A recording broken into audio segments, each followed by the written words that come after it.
All right, ladies and gentlemen, welcome back. We're from the Marble Palace here. We're joined by Mr. David Colvert, and I've got a press release in front of me from the National Council on Problem Gambling, and you've got to. I've had a relationship for like 17 years with Keith White. He's the executive director, great guy, tremendous friend. Yeah, goes all throughout the world. You know, internationally, what's interesting is lottery gambling is available and has been, in a sense, developed on a worldwide scale. Even India and Africa have lotteries where you and I know there's just abject poverty. People just poor. In India, they sell tickets with the gods of India on them, and they allow very poor people to sit on the corner. Can you see that here in Arkansas? Oh, my goodness. I mean, think about that. You're talking about and sell them. They sell lottery tickets. The poor make a commission off of sitting. They could be like... It seems like it promotes socialism. Like bread and circuses, dependence on the government for entertainment and things like that. My belief, professionally and personally, is that since 1964, and I've been called anti-lottery, and someone would say, well, David, they would have done this if you weren't so anti-lottery. Lotteries, to me, absolutely represent the most conscious form of evil ever perpetrated upon the people of this nation for a half century. We have ripped away trillions of dollars in local sales tax production. We have literally created the fastest growing addiction in America because the states that run the gambling are unwilling to address the problems. And yet they hide behind, once again, well, you know how many kids got that scholarship? Yeah. The reality of that is kids in Arkansas promised scholarships are not getting them to begin with. It's disproportionately going to higher income people. It's the Delta paying for Northwest Arkansas to go to college. Wow. Never should have happened, but has been allowed to happen in many regards because of marketing. Yeah, speaking of the marketing, the lottery's being run by a company that is... and when I grew up in Arkansas, we didn't have the lottery, so I wasn't raised around it. But some of these tickets are brightly colored in a way that it's almost attractive to children. It's designed like that. If you look at lottery gambling marketing, it very much favors the tobacco industry. Back when they did Joe Camel and they did... at one time, obviously, we thought tobacco was so harmless. Doctors did commercials. Athletes. Hank Aaron was, Yeah. So lottery has followed that same tact, but they protect themselves from any pushback as far as legal action goes, civil lawsuits in particular, by claiming sovereignty. Again, if you and I could self-sovereign, I just wouldn't ever pay for anything again. Let me ask you this. I saw a flyer. You had a flyer, because I've talked to you, I think, a couple times over the course I've been here. Had a flyer that said something about... that there was a helpline or something. Right. Hope and Help is the reason. And in 3 years, it took them 3 years to actually produce this brochure. Is this a real thing? Yes, sir. It's still out there in the actual marketplace. What I find phenomenal is that tells people on the back that what exactly they're dealing with, which is a medical disorder. And then it even goes as far as to say Hope and Help is available for you and your family, and it's not. To me, that is a deception at least. So this isn't real. The information is, but the back, if you look at the back where it says getting help, that is not true. All right, you can call the line, you get an answer from the Louisiana Council. There's no counseling, there's no treatment. Okay. So it's just a brochure. It's just kind of like a propaganda piece to make them think that we're actually doing something. I would say that's true, especially since it's been almost 3 years since they took the money and they continue to sell it. What's this I hear, David, about a commercial with kids in it or something? Tell us about that. Everything you know about it. I don't really know what happened there, but I do monitor their advertising, and you have to. They're not to target, and I've seen them run in very targeted shows, especially older adults. And here's two things about gambling with the lottery folks don't realize. It is 12 to 24-year-olds or 12 to 17s that are having the most problems because they've grown up in a culture that, in some ways, promotes gambling as being, not a... Yeah, it's okay. Go buy a lottery ticket. Right. Yeah. But the lottery's goal is to ingrain the lottery into the social fabric of this state, and they're doing a pretty darn good job of it. The kids in ads is absolutely illegal in the private sector. There's no doubt that anyone who put children in a alcohol ad or a tobacco ad... Did this happen? They put kids in a gambling ad? Yes. We had underage children, minor children, appear in a natural state jackpot ad. They were dancing on the sidewalk, had the chalk, like a hopscotch, and had a guy filling in the numbers, and they were jumping on it, And are you serious? I'm absolutely I didn't see that. You go to my Facebook page, you can see that. Wow. Anyone who honestly wants to know, wow. I was convicted to follow this at such a degree that really my Facebook is 10 years of post 99.9% about this. And it follows the Ernie Passlake era. It follows meetings that were never public. Never public. And everything decided in those meetings has had a great impact on the operational scheme of this lottery. So why is there, I mean, obviously you have these public-private partnerships, right? We're gonna get this company in here. They're gonna run our lottery for us, and it is a complete cash cow. You got to pay the people that run it. What's the percentage of?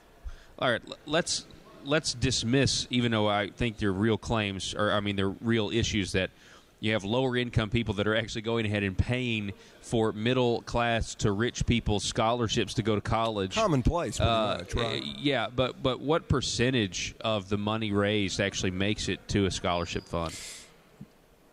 Since the lottery began 9 years ago, less than 25 cents average. Last month was 16 cents. Wow. Lowest in the nation. Not only are we awful in providing the dollars, but think about this.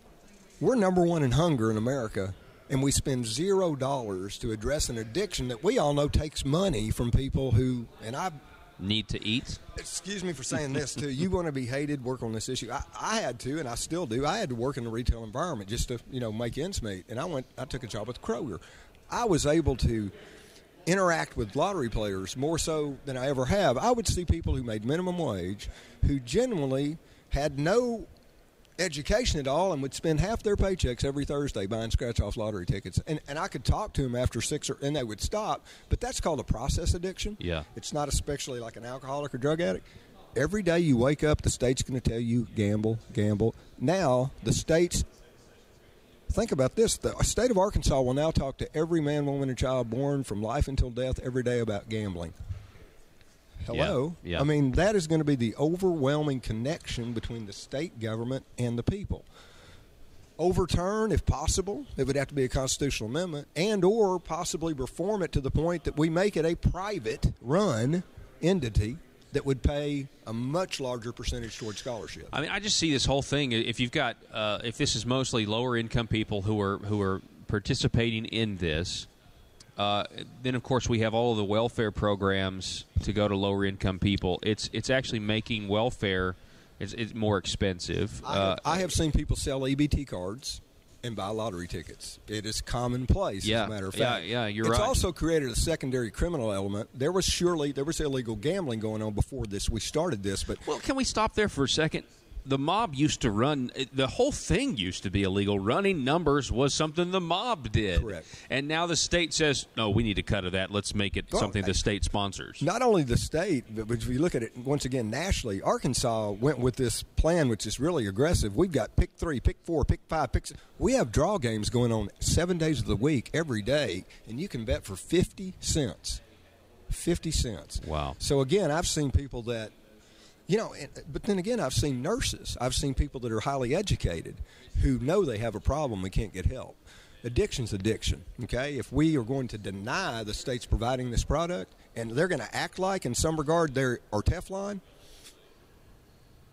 either and or a lawsuit or a combination of other things, ultimately may be the only way to get them to stop because, they're addicted to the revenue to the point that they genuinely don't care at all that it's harming anybody in the public. You mentioned earlier, we're talking with David Colvert. He's been working on this issue for 17 years. Arkansas was pretty much late to the game, really late, when it came to finally adopting this idea, because the whole idea is every other state's doing it. But, I mean, this is essentially this is the state supporting a vice in many regards. But I talked to you the other day, and I can't really remember exactly what you said, but you said something along the lines of a blueprint that might be being used. If we look at a blueprint for lotteries on a national scale, when we started our lottery, we hired a gentleman from South Carolina. We all know Passlake and, Mr. Searsucker Suit. We took their legislation and, for all it's worth, met up in Petit Jean, had all these meetings, and all they did was change about a half dozen lines of the enabling legislation for South Carolina. If you look, and I hate these groups that, quote-unquote, blueprint legislation. There's others. Yeah. The lottery industry is horrifically bad about this. They basically have state to state developed enabling legislation and operational legislation that puts them in a position, again, that I can't fathom. No one has sovereignty that I'm aware of, period, in any governmental situation where they're selling a retail product in the free market. And yet, once again, they can be not only a monopoly, but they are claiming that they are not responsible for any public health impacts. Yeah, are there any promises when this thing started? Hey, we're going to have a lottery, but we're going to do this. They made those promises. Are in there writing? Okay, in writing. Is there any way? What were some of those promises? And well, in 2009, a bill did pass, and it passed unanimously in the House, and it was. And some may say this sounds like a lot of money, but understand that this money was going to go toward medical addiction, that we would have to have prevention, education, treatment, all these things, combined. It was $6.2 million. That's a very minimal amount, considering annual funding, 75 counties, integrate alcohol, tobacco, drugs, and problem gambling, but it would have worked, okay? It passed. They killed it. The lottery killed it. And I mean the director killed it. I'm talking about the people that came in there heavily lobbied against this that were actually employees of the state. I've never noted anything in this business where an employee of the state can come and effectively kill measures that are helping people. But they represent a state agency and can kill a measure that's public health based on what? A budget matter? Yeah. I mean, so it sounds to me like we have this situation where you genuinely do have a heart for people who are victims of the state. Mental health, mental health. The gambling. This is all mental health. But focused. then, of course, you've got other people who are for profit, not state sponsored. You've got the dog track, the horse track, Oakland and Southland. Yeah, Oakland. I mean, there's nothing you can do to stop those. Those are for-profit entities. Oakland and Southland are private entities that I've actually had a lot of experience working with casino industry in other states. I will say this: they're held by law to address these things.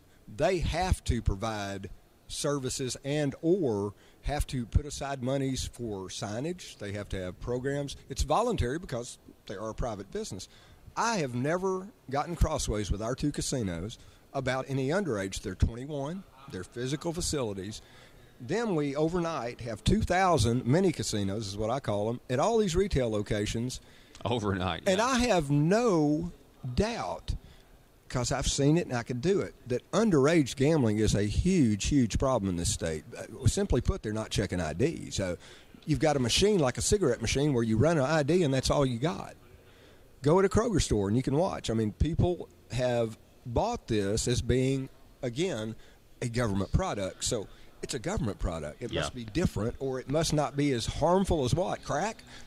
I mean, it really is kind of a strange animal when you look at the way the attitude is. This is kind of my last question, but I guess my point is you would have less work to do if there wasn't a statewide lottery, per se. I mean, there'd still be people with gambling addictions. It is a serious problem, but a fastest-growing addiction in the country. But I just think it's, a lot of your work is cut out for you because we have the government sponsoring what can be a vice for people. Again, the vice issue is this. I mean, we looked at sin taxes per se, and I have no trust whatsoever from a sense of those who work on that issue up here addressing lottery gambling at a level of respect that we recognize and say it is an addiction, it is a product only we sell, and we made a promise in 2009 to help those who we knew were going to have a problem. I would say that we're losing $70 to $80 million a year solely to this problem gambling disorder. So if you want to add up the bucks over the years, we don't have a profit. There's no way for us to look at this lottery and say that it's profiting anyone at this point. I mean, the $1,000 scholarships, that won't hardly – will it buy books? I'm not sure it will. Yeah, I don't think so anymore. That's a really good point. And the integration of this into the college-level athletics bothers me. I'm a former football coach and player. When you put a gambling instrument of the state so heavily into a family environment, you're literally asking a parent to give up their right to ingrain the things that you should ingrain into a child. So to me, it's just government gone insane. I mean, you shouldn't have this, period. Government should not be involved in the gambling industry, period. That's the way I feel about it. I mean, I just don't. Yeah, but people, it's just, and by the way, I haven't even heard this hardly even mentioned among conservatives because it's already here and it's generating the state money. Right. Right? I mean, and that's the way they see it. Hide behind intent, though. Once again, are you willing, if you are in fact are a man of any faith, are you willing to trade a single life of a child for a scholarship? I'm not. I don't care how many. I wouldn't trade 1 million scholarships for the life of a kid. I just won't do it. If that admittedly is the direction they're going in, the public will be the ones that'll cut their head off. I mean, you've heard me say this before. I got no dog in the hunt up here anymore. I mean, I have done this and will continue to do it. I hope to form an alliance, a nonprofit, and have the public stand up and say, you know what, Dave, we've been with you over the years, and the government's not going to fund this as they do in every other state. We'll have a more effective approach because we'll have the public behind this, and we won't have to, quote unquote, remain neutral in a lot of areas. Yeah. We just go after them. And in Arkansas, it's going to have to be done. They have put the people so far under a ton of problems. And now, in order to catch up, it's just going to take a real aggressive stance on behalf of a nonprofit and a combination of private people, too. Yeah. To let Arkansans recognize mental health and addiction is an issue that must be addressed with revenue from gambling. Yeah. All right, Mr. David Colbert, we appreciate it, sir. Thank you so much, sir. We're looking maybe for a study. I've got one bill that I'm hoping is going to run, but if we can't get that done, thank you so much. And you're right. We need to open up a conversation about this. And that's what I wanted to do today, sir. I appreciate it. Folks, we got to take a break. We'll be back in just a moment.